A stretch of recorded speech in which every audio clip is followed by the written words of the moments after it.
ఈ trust investment advisor అనే company వారికి రాష్ట్ర ప్రభుత్వం ఇప్పటికే 170 కోట్లు, దాదాపు 170 కోట్లు, 169 కోట్ల చిల్లర వారు ఇప్పటికే లంచం రూపంలో చెల్లించారు. వాళ్ళు సరే దాన్ని కమిషన్ అంటారు, నేనైతే పక్కా చేసింది నేరం కాబట్టి లంచమని అంటున్నారు.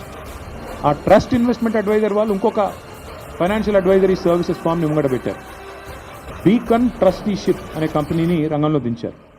ఇదంతా కూడా ఏంటంటే ఒక స్కీమ్ ప్రకారం.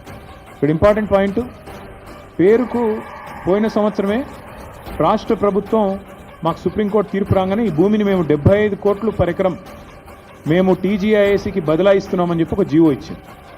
కానీ జీవో మాత్రమే ఇచ్చింది తప్ప ఆ ల్యాండ్ను ఎలియనేషన్ చేయలేదు, సేల్ డీడ్ చేయలేదు, మ్యూటేషన్ కూడా కాలేదు. అయినప్పటికీ తనకు చెందని భూమి, ఇంకా మ్యూటేషన్ అయితేనే నీ పేరు మీదకి ఓనర్షిప్ వస్తేనే ఆ ల్యాండ్ నీదన్నట్టు లెక్క. ఇప్పుడు హెచ్ఈ కూడా అదే అంటున్నారు కదా, హెచ్ఈకి ల్యాండే లేదు, హెచ్ఈ ల్యాండ్స్ అన్ని మావే అని గవర్నమెంట్ ఎందుకు అంటుంది? ఎందుకంటే మ్యూటేషన్ కాలేదు కాబట్టి ఇంకా రికార్డ్స్ ప్రకారం నాదే ప్రభుత్వ భూమి అని ఈరోజు కూడా ప్రభుత్వం అదే వాదన చేస్తూ ఉంది. ఇవాళ ఇక్కడ కూడా అక్షరాల అదే జరిగింది.